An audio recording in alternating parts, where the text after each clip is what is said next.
Hi everyone. The last video that I made was on the Firewood's AI paper, which I didn't think was that good, but I think my thoughts are beginning to change now, but more on that in another video. So then I bought this Supernote Manta A5X2 with the half folio case. Initially bought it with the push-up standard pen. I didn't particularly like the writing feel, or this is quite a noisy pen when you write on it. So then I bought the Lamy Safari Vista pen. That didn't really help with the writing feel. So in total it was about £690, which obviously is very expensive. In terms of the design, the aesthetics, absolutely brilliant. I wouldn't have no issues taking in this to work.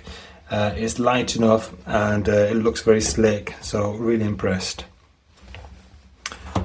Coming to the actual usage, the screen, to be honest, is quite disappointing because it's too dim for me.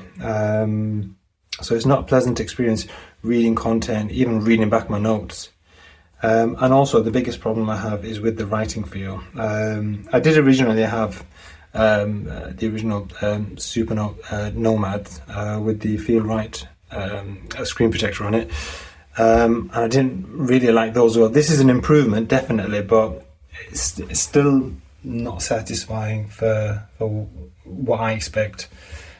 So if I dig into the surface, it's okay, but if I write normally with a light touch, I think I struggle with it.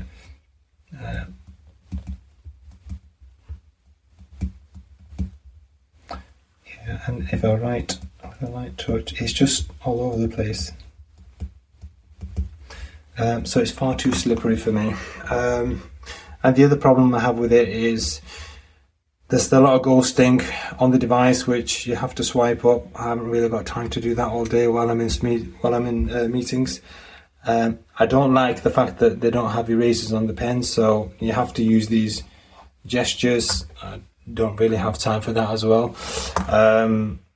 So in terms of usability and features, I think it's lacking compared to other products like the Onyx Books products, for example.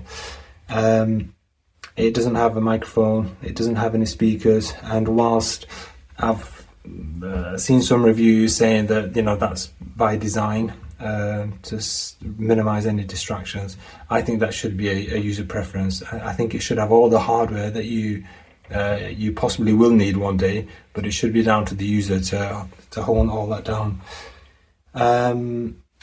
So yeah, I think final thoughts. I think I'll be returning this. It's not met my expectations. Like I said, the screen is far too dim for my liking. The writing feel on both these pens is subpar, really. It's not what I expected at all. I think actually the Firewood's AI paper feels a lot better than this device, so it's a little bit disappointing.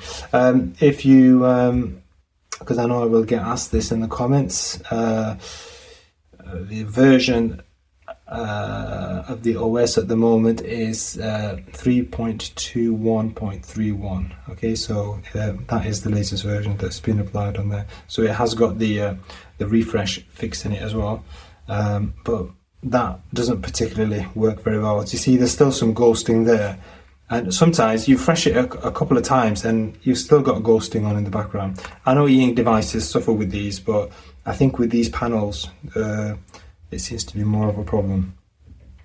So yeah, so that's it. I think next I will be having a look at the Onyx Books Go 10.3.